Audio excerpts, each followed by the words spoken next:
game of basketball has taken us places we can never imagine. For winning 4 EuroLeague titles, playing 6 years in 5 countries, and making connections with people from all around the world. we have stories that can last a lifetime.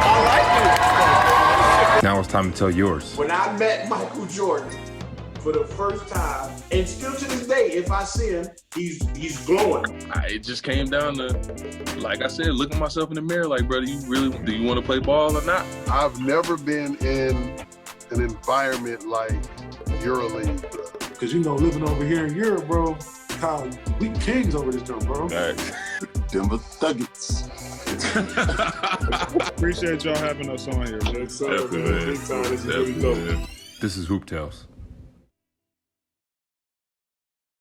All right, welcome everybody back to another episode of Hoop Tales. Today's a very special episode. I got one of my brothers, my guy, Demetris, Nichols.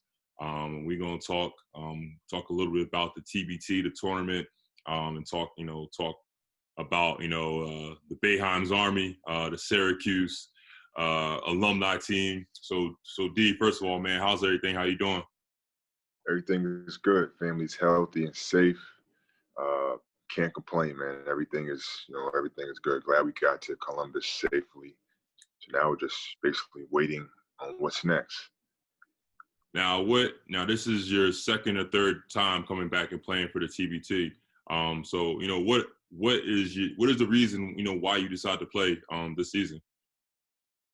Well, I love the game, and I love talking about the game. I love watching the game, and obviously I love playing the game. And me taking a year off from surgery, this was a great opportunity for me to get back into playing mode and just going out there and competing with with some of the best talents around. So why not play and also compete for a little bit of extra cash while doing it? So I just love the game. I miss the game, and I just figured I should play. So that's my reason. Now, what about the TBT that draws you to continue to play? What excites you the most about the TBT? I mean, it's a kind of a different tournament. With the Elon ending, and it's very unique. So what do you enjoy most about playing in the TBT tournament? Well, me personally, kind of like yourself, where we play in Europe.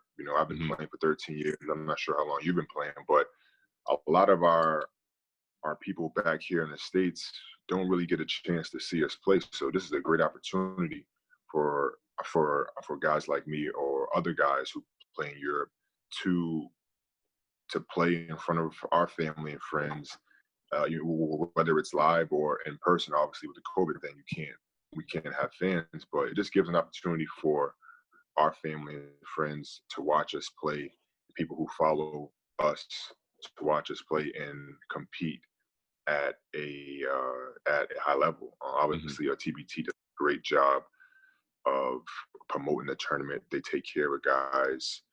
And obviously, lastly, we're playing for $1.2 million. So why not, go out if you can compete and maybe win? You know what I'm saying? So that's, it's obvious why. Now you're part of the Bahamas Army, which is the Syracuse alumni team.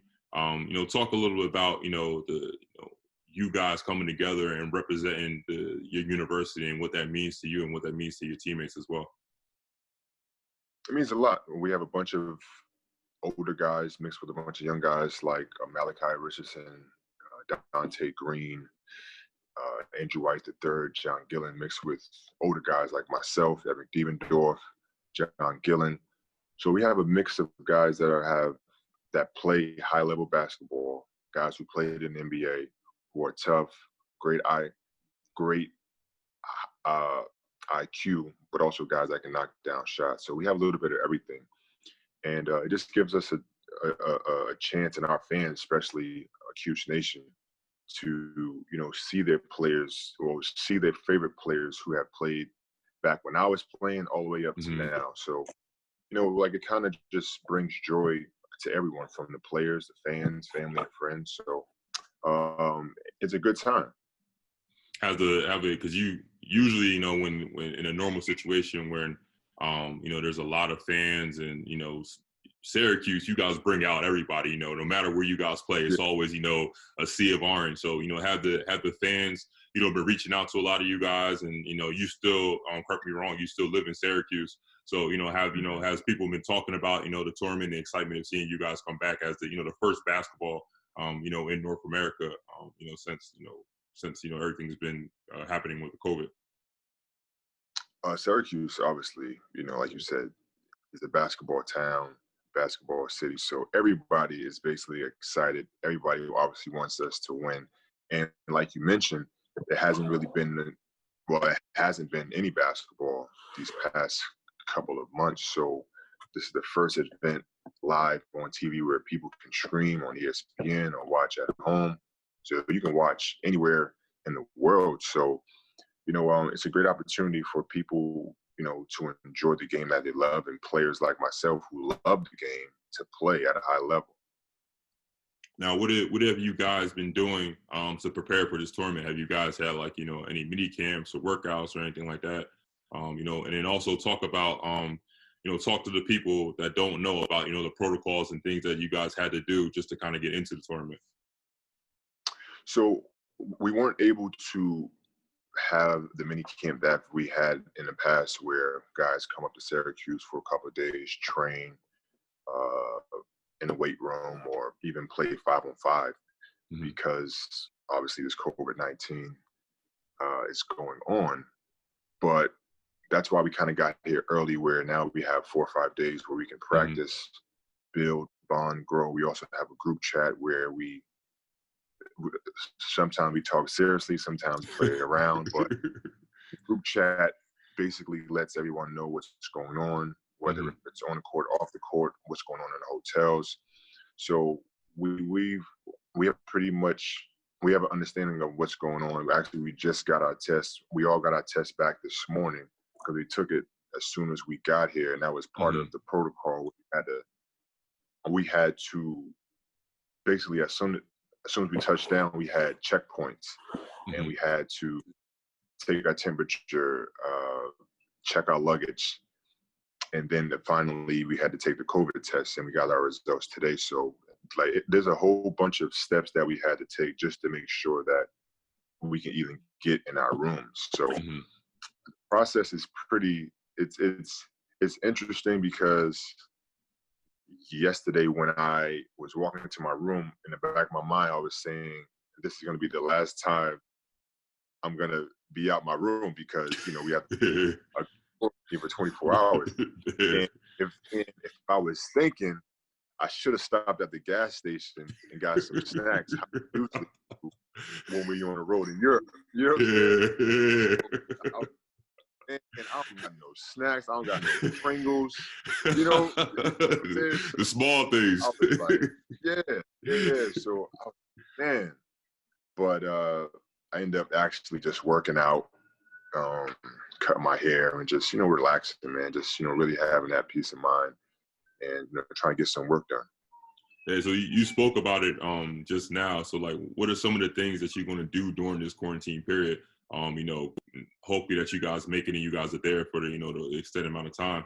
But you know, what things are you interested in doing, you know, during this whole quarantine period that you guys are in? Well, honestly, what really can we do? You know, all we can do is we go to practice, prepare our minds and bodies for the game, and hopefully we win the first game. And once we win the first game, we got to worry about the second game. But as of right now, just basically being safe, making sure that we keep our distance 6 feet away, that we're using gloves, and that we're not interacting with any other teams, or we can't even leave the hotel. So, you know, basically what we're trying to do is just try to be safe, because if one guy catches it on our team, it ruins the whole experience for everyone. And that would just be a bunch of wasted time, and I would have to drive back from here back to 7 hours in the car. So I don't want to do that. So guys got to be safe and make sure that they, you know, that they're doing everything that they can do to stay healthy. All right, man. And one last thing, you know, if you had a message to, you know, to the Syracuse fans, to the Bahamas Army fans, you know, what would that be, you know, about this, about the TBT tournament? It will be tune in, you know, enjoy. We don't know when we're going to see NBA basketball, college basketball, so just enjoy the moment and enjoy the sun. You know, there's nothing, you know, obviously they're going to be cheering for us, but just enjoy the game. All right, man. I appreciate you taking the time. You know, you my guy, so I wish you the best of luck. You know, I hope you guys have success. I hope you guys get to the finals against my team, and hopefully, you know, we beat you guys on a buzzer beater. Yeah, actually, so if we win and if y'all win, if y'all win y'all first two games and we win our first game, I think we meet each other. Yeah. So that would be pretty cool. So maybe we have to do another interview. Exactly, man. Beforehand, so we got to talk a little trash, but we put something on the line. Exactly. Maybe All right, my brother.